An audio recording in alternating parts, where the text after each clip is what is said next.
There aren't many jets that are truly beloved, but the Warthog may just be that one.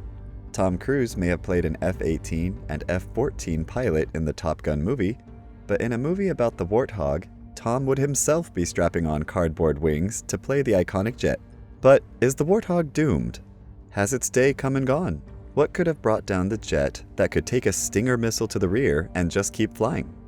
Entering service in 1977, the twin turbojet-engined Warthog was an answer to a question. How do you deal with the then Warsaw Pact's legions of armored divisions readying to pour into West Europe? The answer at the time was the P-47 Sky Raider, an updated, venerable World War II propeller-driven plane which had proven unfortunately vulnerable to Warsaw Pact radar-guided guns and missiles in the Vietnam War. The A-10 Warthog was the jet-powered answer, swooping down upon Warsaw Pact armored columns. The pilot of an A-10 Warthog sits, essentially, in an armored bathtub. The A-10's main weapon is the 30mm GAU-10 Gatling gun, firing off dozens of rounds the size of milk bottles with depleted uranium tips and going brrrr or brrrr. Well, you get the idea.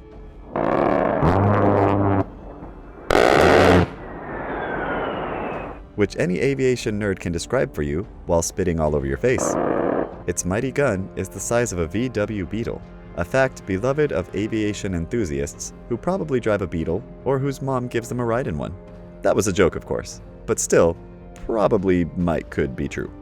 The A-10 Warthog may never have fought the commies, but it did take part in both Gulf Wars and the War on Terror, where the sight of one inspired fear in folks whose favorite hobby was hating the United States. The problem is, for that kind of mission, the Warthog is an expensive resource, and in a coming conventional war with China or Russia, it may not be up to the task.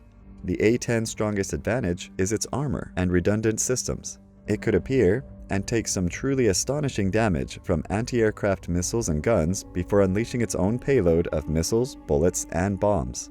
In both Gulf Wars, planes did return home, mostly intact, only missing a few wings, engines, and pretty much everything else except the pilot. But with improved enemy sensors and weapons, it can hit with more and sooner. In the War on Terror, Al-Qaeda and ISIS could only throw hurtful words and obscene hand gestures at it. But when suggested as a possible gift to the Ukrainian military, it was rejected as too vulnerable to advanced Russian weapons. The A-10 has certainly tried to stay in the game by mixing advanced guided weapons such as the Maverick missile and laser-guided bomb alongside its brrrr gun. In fact, in the 1991 Gulf War, imaginative pilots used the Maverick sensors as an improvised night vision device. There have been many versions and improvements from the O-10A used as heavily armored forward observation, though the current A-10 Super Warthog model is just an improvement of certain key features, such as more computers and adding GPS. So it's actually like getting a 2024 Honda as opposed to a 1977 model. But attacking armored columns is now the job of armored helicopters, like the Apache, hiding behind hills, and increasingly disposable drones like Bayraktar.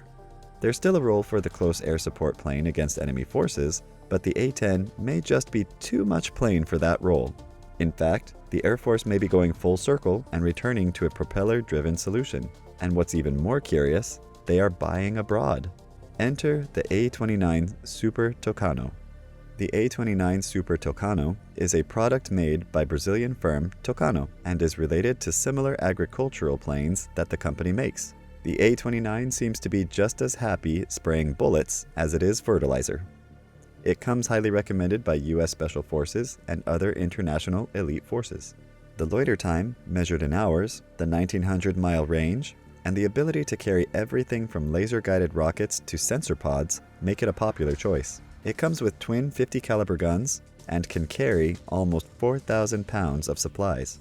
Though both are a fraction of the A-10 Warthog's capacity, when your enemy's armored transport is a donkey, meh, it's good enough. Its slow speed make it excel at loitering over the battlefield, seeing everything with a range of plug-and-play sensors. Its propeller engine with lower thermal signature and lower speed may even give some additional protection against shoulder-launched heat-seeking anti-aircraft missiles. The problem is whether or not the enemy is using a more basic weapon, like, say, a World War I machine gun, or 4 of them strapped together. Then, a slow-moving crop duster with less protection than a drunk spring breaker is going to be used as just so much target practice. As such, the Tucano isn't really a replacement realistically. That job is likely to go to drones like the Predator or Bayraktar. However, the A-29 Super Tucano does continue to have many fans in the global special forces community and has fought on more continents than English soccer fans.